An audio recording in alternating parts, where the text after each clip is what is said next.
दोस्तों, आप सबका सी समाचार के स्टूडियो में बहुत बहुत स्वागत है। आज हमारे साथ एक ऐसे प्रतिभावान व्यक्ति मौजूद हैं जो ज़िले का नाम रोशन कर रहे हैं और संगीत के गुरु भी हैं, एक अच्छे गज़ल गायक भी हैं और वो नई प्रतिभाओं को शिक्षा देके आगे बढ़ाने का काम कर रहे हैं।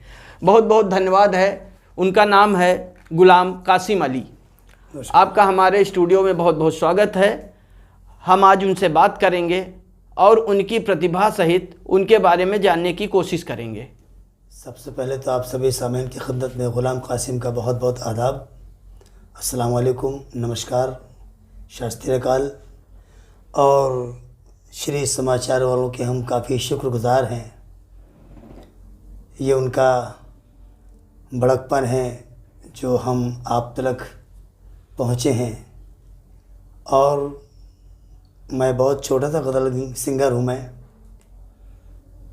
बस मैं तो यही कहूँगा कि मैं तो चलता ही रहा, ये नहीं सोचा मैंने।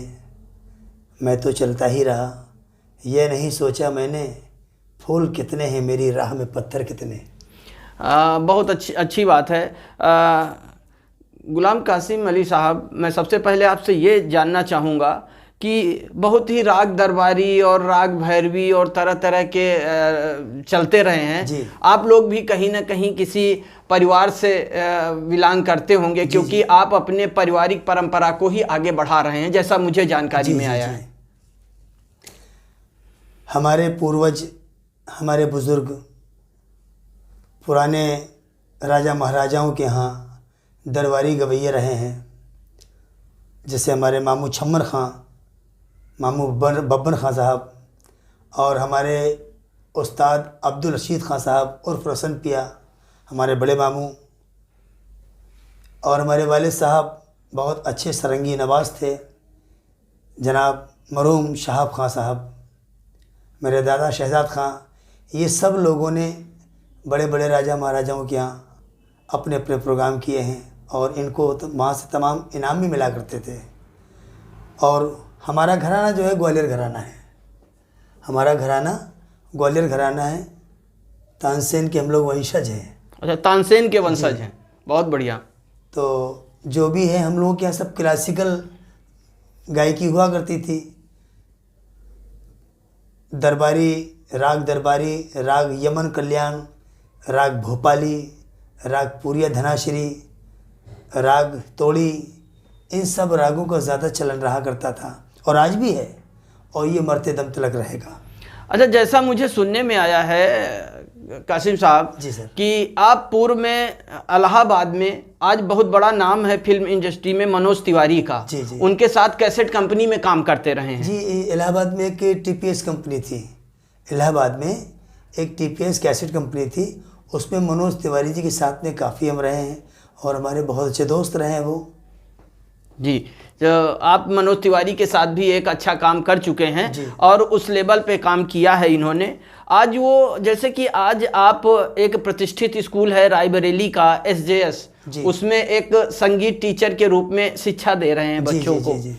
तो किस संगीत के भी कई श्रेणियां हैं, तो कौन कौन सी श्रेणियों में उनको शिक्षा दी जा रही है? अब बच्चों को, जैसे कि अब क्लासिकल तो बच्चे ज़्यादातर गाते नहीं हैं, क्योंकि स्कूल में लाइट म्यूज़िक का ज़्यादा चलन है जी।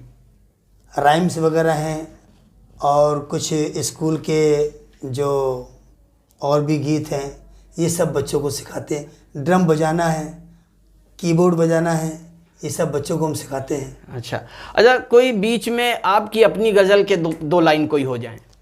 ये देखिए, मुझे एक ये सांसों का ही मोल, ये एक बुक मुझे अभी दी गई है और इसकी मैं एक गज़ल की 2 लाइनें मैं आपको, एक मतला और एक शेर सुना रहा हूँ। मुलाज़ा फरमाएं।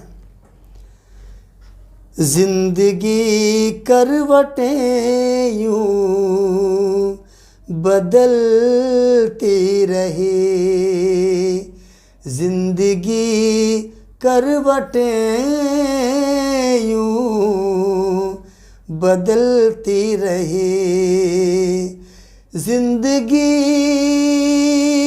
करवटें यूं बदलती रही, हर खुशी गम के सांचे में ढलती रही, हर खुशी गम के सांचे में ढलती रही। और एक शेर, बल्कि शेर क्या, मैं मक्ता ही पढ़ रहा हूँ। ये बहुत अच्छे हमारे कवि साहब हैं, राजेंद्र वर्मा उर्फ राज साहब। जब भी खाई है ठोकर कहीं राज ने, जब भी खाई है ठोकर कहीं राज ने, एक नसीहत नई उसको मिलती रही, एक नसीहत नई उसको मिलती रही। जिंदगी करवटें यूं बदलती रही। बहुत बढ़िया। अच्छा, जैसा कहा जाता है कि देश में जो दो नामचीन लोग रहे हैं जिनको तुरंत दे दो मुक्तक या गज़ल और तुरंत म्यूजिक बना लेते हैं, उनमें से एक R.D. बर्मन साहब थे और एक रवींद्र जैन साहब थे। जी सर। इन्होंने तुरंत कोई चीज़ दो, मंच पे बैठे हैं और उनको दो और तुरंत वो बना लेते थे। तो आपको क्या लगता है कि अगर आपको कोई चीज़ दी जाए तो आपको कितना समय लगेगा इसको? फौरन। अच्छा, उसको बिल्कुल, आप इधर देंगे और इधर हम गाते जाएंगे, आपसे बात भी करते जाएंगे और उसका म्यूजिक भी पूरा तैयार होता जाएगा। ये तो बहुत अच्छी काबिलियत की बात है कि कम से कम ये काबिलियत हमारे बीच में है। आपकी एक ऐसी प्रतिभा है। मेरे साथ कई बार हुआ है। अच्छा, ऐसा मेरे साथ कई बार हुआ है। जैसे कि प्रोग्राम कर रहे हैं, स्टेज पे बैठे हैं, गज़ल गा रहे हैं, अब कोई शायर हजरात महफिल में बैठे हुए हैं जी, या कोई कवि बैठे हुए हैं, अब वो ये चाहते हैं कि कासिम साहब मेरी एक गज़ल या मेरी एक रचना अगर पढ़ दें तो बड़ी मेहरबानी हो जाए।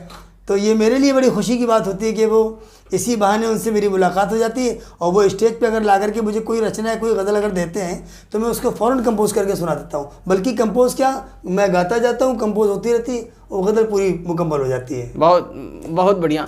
अच्छा, आप गज़लों के अलावा क्या कभी कभी सम्मेलन की ओर भी गए हैं?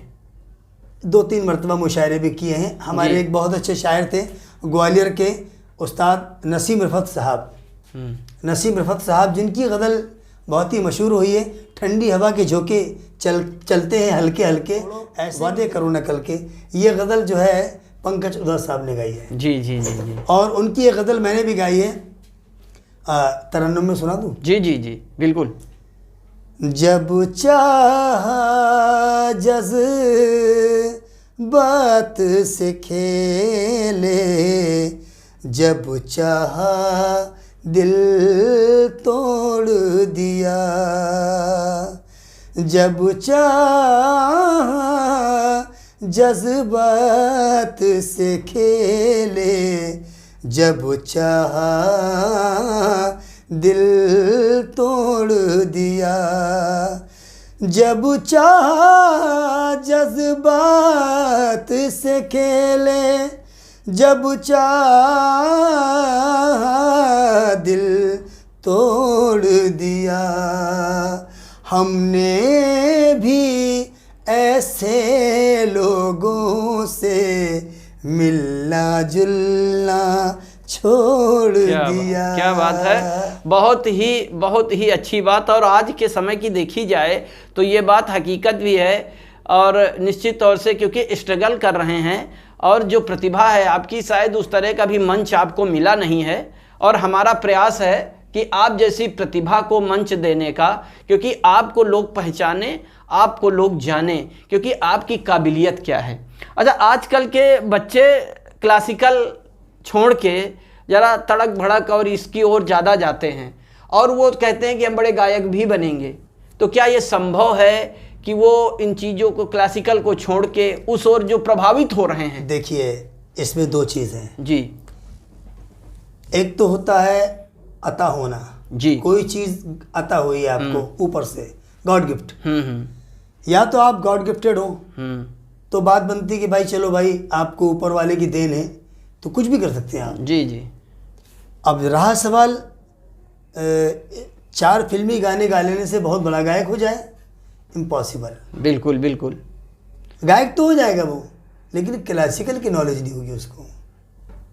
फिल्मी गाने गाना एक अलग बात है, आप भी गा सकते हैं, XYZ कोई भी गा सकता है। हाँ। लेकिन अगर उसको आप क्लासिकल अगर गाना चाहें तो बहुत मुश्किल है। अब उससे अगर ये कह दिया जाए कोई भी फिल्मी गाना गाने वाला, जैसे आजकल जो गाने चल रहे हैं तरह तरह के उल्टे सीधे गाने, अब हम तो यही कहेंगे भाई, क्योंकि सबकी अपनी अपनी अलग अलग सोच है, नया ज़माना है, डिजिटल ज़माना लगा हुआ है, तो आजकल जिसके जो समझ में आ रहा है, अब तेरी झलक शर्फी वही गाना गा दिया लोगों ने। अब किसी से पूछ लोगे तेरी झलक शर्फी, शर्फी का मतलब क्या हुआ, तो सब कोई बता ही नहीं पाएगा, नहीं बता पाएगा शर्फी है क्या ये, मतलब उनको खाली बस एक बोल चाहिए और वो गाना अपना गाना शुरू कर देंगे। अच्छा गुलाम साहब, अगर आपसे ये कहा जाए कि कोई प्रतिभावान बच्चे हैं या कोई गार्जियंस हैं आपसे ट्यूशन लेना चाहते हैं जी, तो उसमें कौन कौन से राग और कौन कौन सी चीज़ें सम्मिलित होंगी जिनका ट्यूशन आप दोगे? जाहिर सी बात है कि जितना हमारे अंदर हमारे बुज़ुर्गों ने हमको जो सिखाया है जी, तो हम कोशिश पूरी ये करेंगे कि उसमें से अगर हम 25% भी अगर किसी बच्चे को दे देंगे हम, तो उस बच्चे की लाइफ बन जाएगी जी, क्योंकि पूरा 100% तो आना मुश्किल है। 25% अगर उसके पास में अगर आ गया तो वो 25 से 50 कर लेगा, और जब 50 कर लेगा तो उम्मीद है कि 75 तक पहुंच जाएगा वो, और जब 75 तक पहुंच जाएगा वो, तो फिर वो पूरा 100% में पहुंच जाएगा फिर वो। अच्छा, क्योंकि कई बाजे होते हैं, कहीं हारमोनियम होती है, कहीं गिटार होता है, कहीं तबला होता है, कहीं ड्रम होते हैं, तो उनमें कौन कौन से आप जो है चीज़ों की आप शिक्षा दे रहे हैं?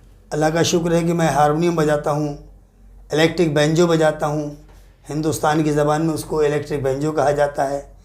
और उस बैंजो को बजाना तो एक अलग की बात, मैंने तो खुद अपने हाथ से नया इंस्ट्रूमेंट बनाया है, मैंने इलेक्ट्रिक बैंजो खुद बनाया है अपने हाथों से, और अपने हाथ का बनाया हुआ इंस्ट्रूमेंट में खुद बजाता हूँ मैं। हारमोनियम बजाता हूँ, कीबोर्ड बजाता हूँ, ड्रम बजाता हूँ, और कॉन्गो है, बंगो है, स्पेनिश गिटार है, सरंगी है, ये सारे इंस्ट्रूमेंट में खुद बजाता हूँ मैं। चलिए, बहुत बहुत धन्यवाद। आज एक ऐसी प्रतिभा जिसकी आज के समय ज़रूरत भी है, प्रतिभाओं की ज़रूरत भी है, और अगर किसी को ऐसा लगता है कि उसके बच्चों को ऐसे प्रतिभाशाली एक शिक्षक से शिक्षा लेनी चाहिए, तो वो हमसे संपर्क कर सकता है। हमारे वीडियो में वो नंबर आपके गुलाम कासिम अली साहब के भी दिखेंगे, हमारे भी दिखेंगे, वो शिक्षा इनसे ले सकते हैं और सही जगह शिक्षा लेके आगे भी बढ़ सकते हैं। इसी तरह की प्रतिभाओं को मंच देने का काम श्री समाचार लगातार करता रहा है और करता रहेगा। अगर आपको लगता है ऐसी कोई प्रतिभा है जिसको लोग नहीं जान पा रहे हैं, तो हमसे मिलें, हमसे संपर्क करें, हम सबको बताएंगे आपकी प्रतिभा के बारे में।